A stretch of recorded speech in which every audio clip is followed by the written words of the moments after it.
Hi. As you may know, I'm torn between analog and digital photography.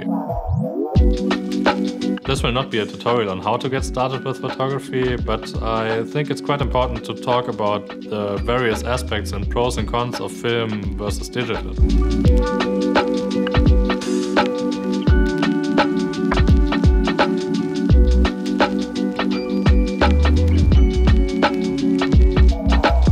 Personally, I think it's great to live in a world where both mediums are easy to start with and somewhat affordable too.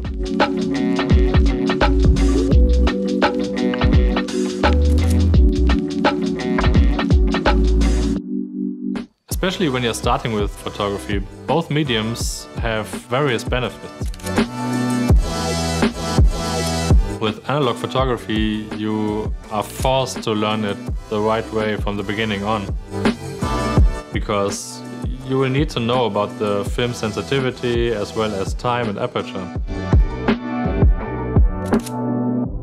Otherwise, you will just pick up some badly exposed and blurry images from the lab without knowing which of the parameters were incorrectly set.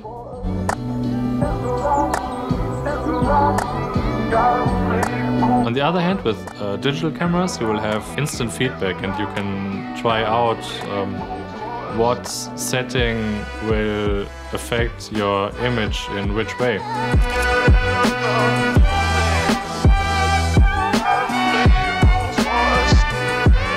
When you're an experienced photographer, you probably already tried out analog photography and enjoyed the depth and characteristics of film.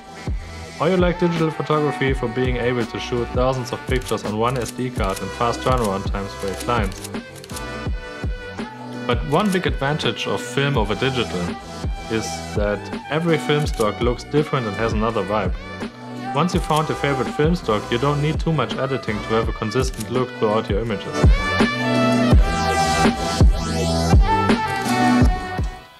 I started with photography in 2004. Back then, digital cameras were super expensive and analog pictures still looked better. My first camera was a Minolta X500 with a 50mm Rocco lens. It cost me around 50 euros back then, and I shot incredible amounts of Aquavista with it. The camera is still working and I still use it from time to time. In 2011 I bought my first digital camera, a Fujifilm X100.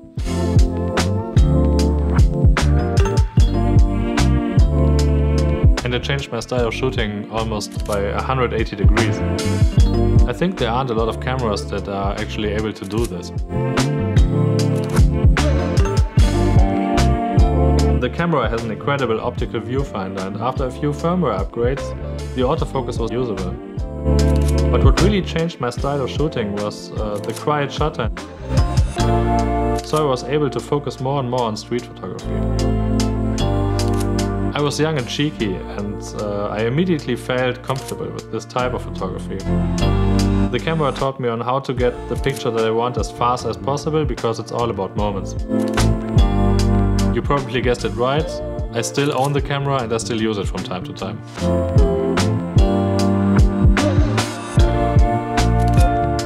Another big selling point of the Fujifilm X100 for me was Fujifilm's film emulation.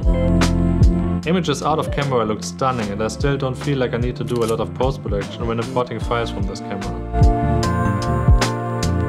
Today I'm exactly in between both worlds. I use my analog cameras for long-term projects, and when developing and scanning my films gets too cumbersome, I enjoy shooting with my digital cameras too. To be honest, there's not a lot that I'm missing when shooting with digital cameras. And the better I get with editing, the closer I get to the image that I really want. No matter what method you're starting with, make sure you don't freak out about the latest or best or most hyped equipment, because in the end, all the cameras are doing almost the same, and it's better to start learning the real basics of photography, like the exposure triangle. That's it. Thanks for watching. I hope you enjoyed the video, and don't forget to like and subscribe.